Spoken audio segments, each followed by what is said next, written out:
Hey, it's Les from the TV Dudes. This week, I talk with actor Louis Herthum, who plays Peter Abernathy on the HBO series Westworld.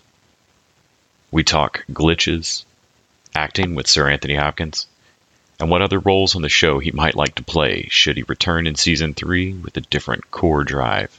We had a great time chatting, and I hope you enjoy.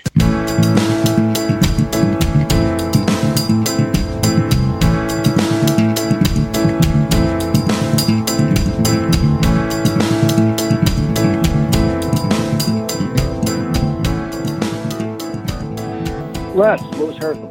Hey, thank you so much for taking out the time today. I know you've got a trip coming up.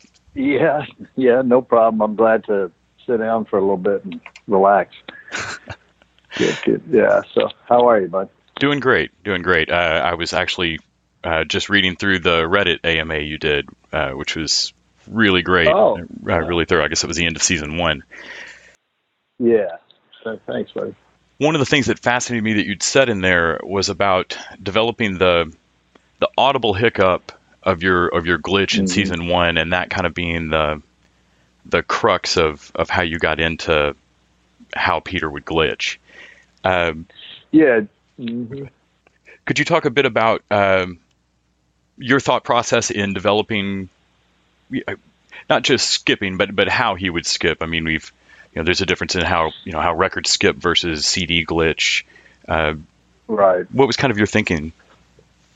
Well, first of all, the hiccuping thing did sort of just, I don't know particularly what it was about it. I think it just sort of rounded out the whole glitching thing, because for a while I wasn't thinking about, I was so concentrated on trying to get a physicality for, the right physicality for the glitching, that it didn't really dawn on me. And when it did, that he would be trying to speak and glitching in that regard too, it just sort of all came together. I mean, it really was like being underwater and then finally reaching the surface and taking a big deep breath. It was like that's it, But as far as there were hints in the script about where where he was stuttering on certain words. I mean, I not every word that I stuttered on was scripted, but it just gave me an idea about certain aspects of his glitching, that he was going to be stuttering through it. So stuttering became a part of the whole package, and the movement and everything, that just sort of, evolved out of quite a bit of trial and error, just sitting around my home. And really most of it I had done, put together before the audition. So most of what you see me do, I did in the audition for the role. I'm always amazed knowing that shows happen in multiple takes and are shot out of order sometimes. Mm-hmm. And when I see characters do little things like a hand trimmer or a stutter, was it difficult to keep that light and fresh across these long days of takes? Well, you mean are you talking about throughout the whole series that I was involved, or are you talking about that particular scene? Even in, for instance, that particular scene, I know that was a long day of shooting. Yeah, it was all day. I don't think so, Les. I mean, I think it was it was something that I had prepared for so hard and so vehemently that when it came time to do it, I just sort of was in the zone. And working with Anthony Hopkins is, one of the most amazing experiences any actor can have. He's truly one of the sweetest, most down-to-earth, humble, and obviously extraordinarily talented men I've ever met, and certainly that I've ever worked with. So he made it so much easier. People always say that, God, it must have been hard doing that scene with Anthony Hopkins. You're sitting across this great actor and everything. And I said, well, believe it or not, he made it easier. I mean, just because of the generosity of his spirit. But just to answer your question, I didn't feel that until the end of the day. going home, driving home, I was absolutely spent and exhausted because it's somewhat of a 10-hour isometric exercise is what it felt like. Yeah, but I didn't really have trouble staying in the continuity of it because I was just so prepared for it, That's something I've heard said about Hopkins as well, that he's so prepared in his scenes that he can play within it because he's so ready. And I've heard you say in other interviews that you don't particularly subscribe to a method of acting in particular, but that you do that preparation is key. Can you talk a bit about what kind of preparation you do to get ready for a scene where you're going to sit across from Hopkins? Right. Well, I would prepare the scene sitting across from Hopkins the same way I would prepare the scene sitting across from any actor.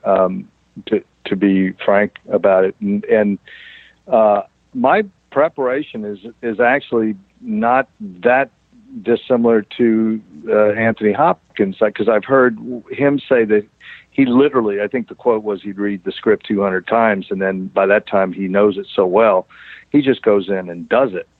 And I don't read the script 200 times, but I certainly read it enough to where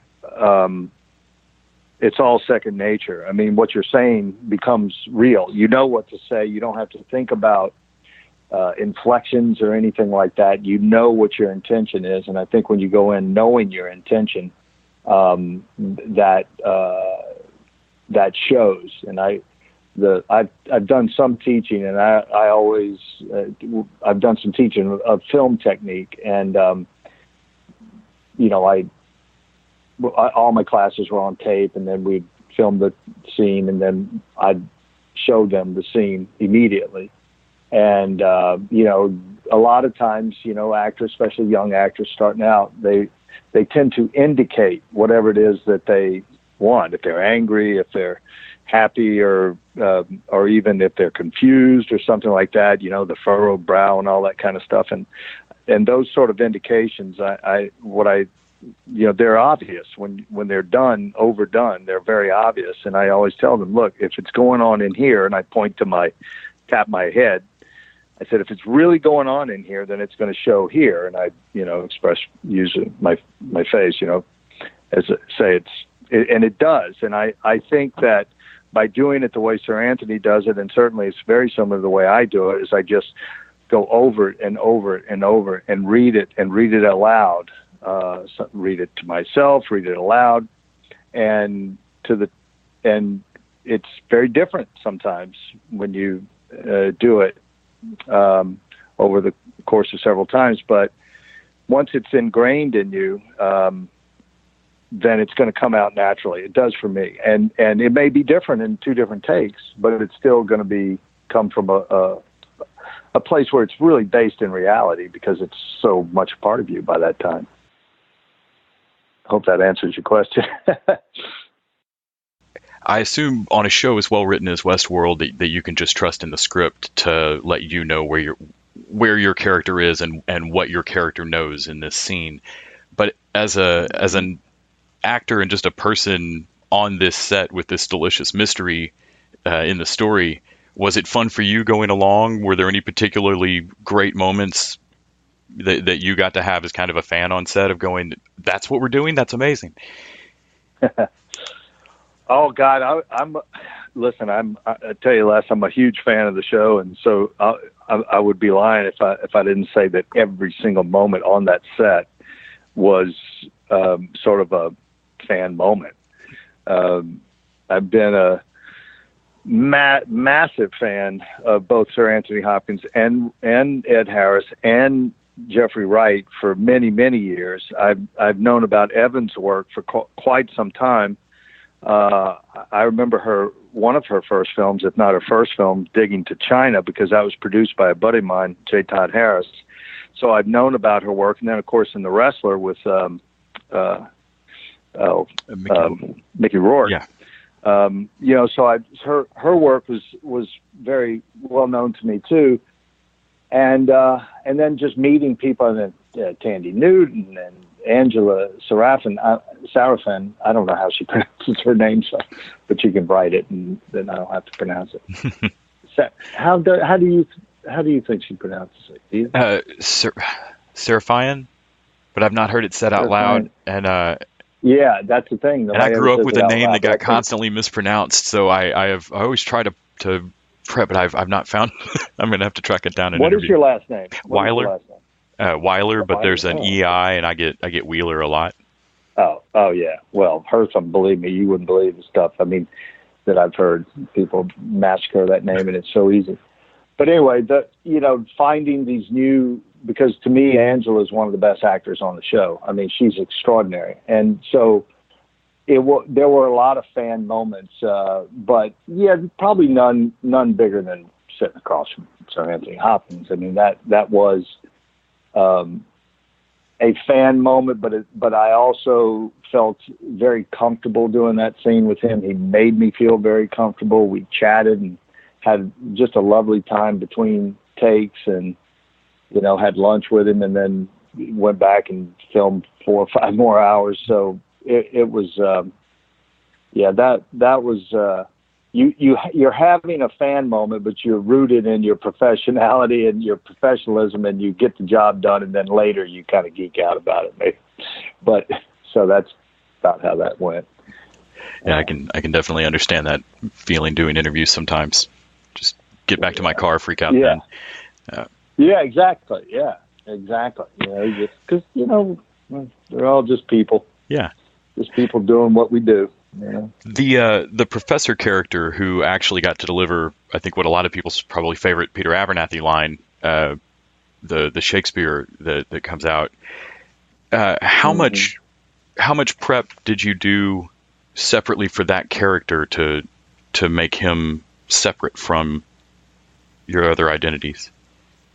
Well, honestly, no more so than any of the rest of it. It was all, I looked at it as, first of all, what you had talked about earlier. I do look at the script as my blueprint, which is what I like to call it. And I have no problem not knowing anything that Peter wouldn't know. I don't have a problem with it at all, because if it's not going to hurt me if I don't know it. Even like backstories, if I don't have to know a backstory, if it's not pertinent to what I'm doing, that I'm okay with that. In fact, in a way, in a sense, it's possibly easier. I've never been one to try to cloud myself when I'm acting as I perceive the method to be. Although I've never studied the method, but the thoughts of having to think of other things to get you into a place, that would seem to just be an encumbrance to me. So I think that I just thought of it in terms of, once you switch the personality, once I've keyed into the personality of the professor, then my and again the intentions, and then it's just going to come out the way it comes out. And for him, it was all about an attitude. And when I morph into him, when I look up at him and say, "I will have such revenges on you," I also never thought about it in terms of Shakespeare, and I certainly never thought about it in terms of delivering Shakespeare lines to one of the great Shakespearean actors. I didn't think about it in those terms at all, and I'm glad I didn't. And I'll be honest with you, Les, I didn't even think about it until somebody started asking me questions about that long after the fact, because to me it was just words that were programmed into the professor, into Peter, and Peter or the professor chose those words at that time to get his point across. So I wasn't trying to recite them in a Shakespearean manner even. I just was trying to get my point across with my intention to hopefully send them a warning. Yeah, one of my favorite things about the show is realizing occasionally that I'm not watching a movie set in the real Old West. I'm watching a movie set in a fictional Old West that's a little skewed. And so it wouldn't have shocked me for those lines to have not been real Shakespeare, but have just been something Simon Quarterman's character, something Lee Sizemore came up with that just sounded Shakespeare-ish. Yeah, exactly. Yes, very, very, very true. Just like his last speech that he had written for Hector. Yes, yeah, that he delivers. Yeah, that he gets to deliver. Has that flair to it, you know. I thought it was a particularly fitting revenge on Hale that she kind of stole Peter's personality and put something else in his brain, and then Dolores basically does the same to her, kills Hale and puts Dolores in her. Is there another character on the show, if your shell were to be brought back, is there another character you'd like to play face-off style? Oh, face-off style. As far as Dolores being Hale now, is there somebody else you'd like to get to be? Sure, man. I'd love to be Man in Black, but that's never going to happen. He's a troubled and twisted character, and they're always fun to play. I don't know, man. I'll be honest with you. There are so many things I'd like to have done as Peter. I would like to have come back and literally been one to wreak some havoc and have some revenge. But so if I came back, I'd love to come back as Peter. He'd be my favorite character. I love playing that character. But hey, I had a great time and was given a wonderful opportunity to play a very memorable character, and so yeah, so I'm good. But I don't know, maybe it'd be fun to. But when you come back, so you mean the way that Hale? I see what you're saying. So I would look like Peter Abernathy, but be someone else. Yes, yeah, that's exactly. Yeah, it'd be kind of cool to be Ford. But that's asking a lot too. Hey, they could give me a lot cheaper. There you go. There's a selling point for it. Could just be Anthony Hopkins and everything. Exactly. You had done years of Murder, She Wrote back in the 90s. Is still coming to work and going to work on television. I know the landscape of TV has changed. Has your experience on set changed? Do sets still essentially run the same for you? Yeah,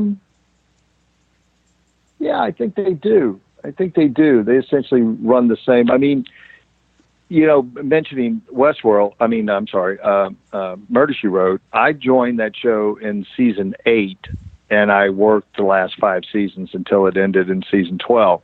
And by that time, that crew was family. They were very well acquainted with each other. It was a crack crew that just worked like clockwork. And so walking into a situation like that, and they welcomed me with open arms, and it was just an extraordinary experience. And, that was a show that had just classic, legendary actors every single week, and the people that I got to meet and work with, not to mention Angela Lansbury herself and Ron Basak, William Wyndham, people like that.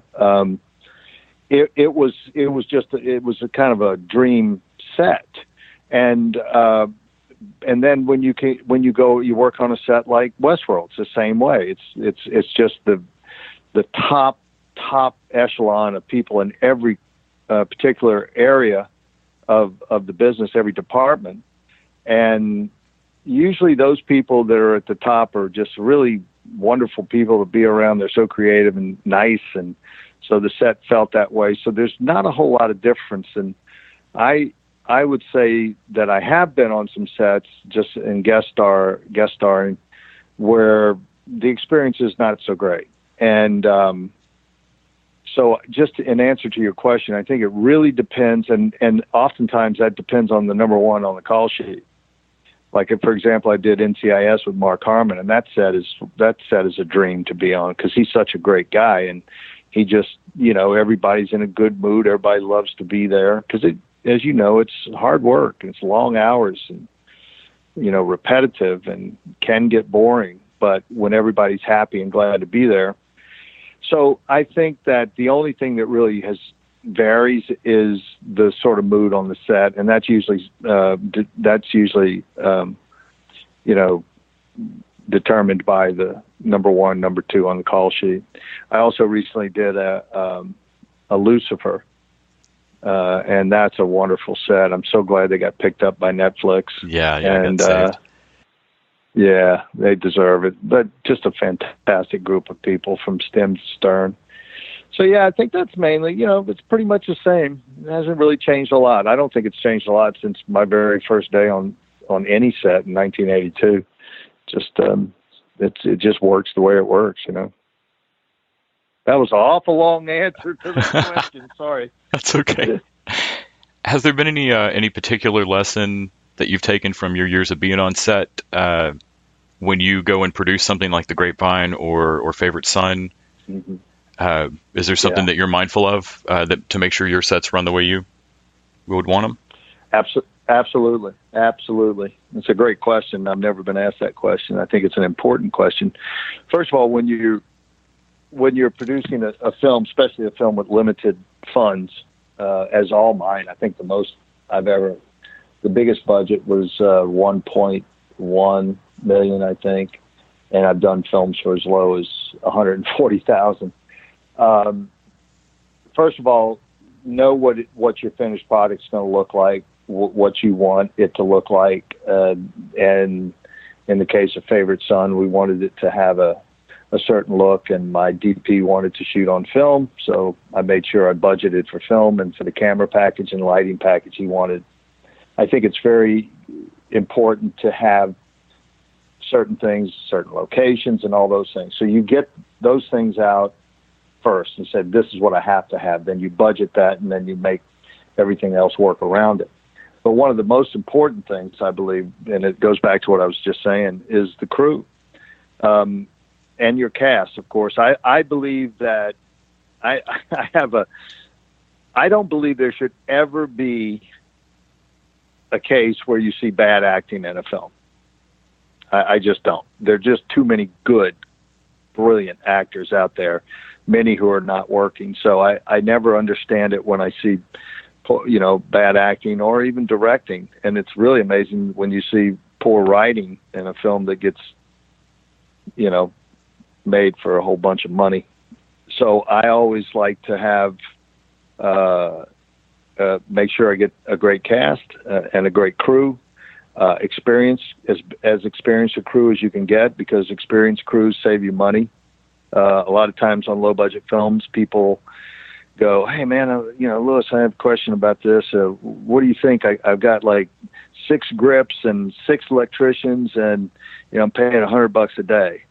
And I said, well, I'll tell you what, if you want my advice, get the 3 most experienced of each you can get and pay them as much as you can, as much as they'll work for, because they will save you money.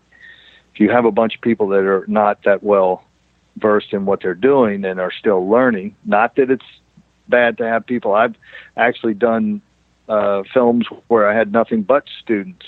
At Tulane, I did a film where I produced for them, where I put professionals in the key positions. We had all students, and many of them are in the business doing extremely well. So I like that aspect. But when you have a limited amount of money and you're really trying to make a finished product, you just have to get the best people you can, the most experienced people you can, and really the people you like being around for long periods of time. And, because if everybody's happy and everybody's having fun, one of my favorite films that I've made was a film called Red Ridge, and we did it for $140,000. And it's one of the best times I've ever had making a film. And it's, for what we spent, it's a really dark, edgy little film, but it's a good little film because everybody's heart was in it. Well, thank you so much for taking out the time to chat with me today. I absolutely loved seeing you in Westworld, and seeing you come back as a regular in season 2 was great. I'm hoping they make use of you in season 3, either in flashbacks or honestly, I have no idea where Westworld might go. I'm just excited to see what happens. I'm with you, brother. I don't know where it's going either, but I'm pretty excited to see it. So we'll see it together.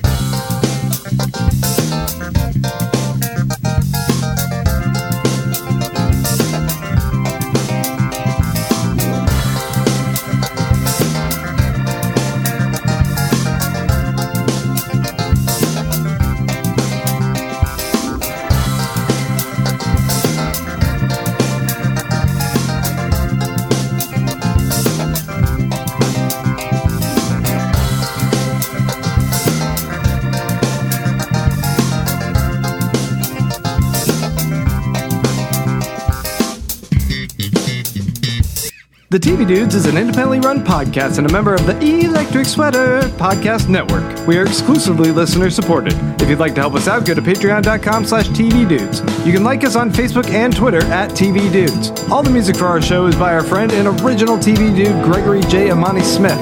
To find out more about us, go to thetvdudes.com and electricsweater.com. I'm Grant Davis. Thanks for listening.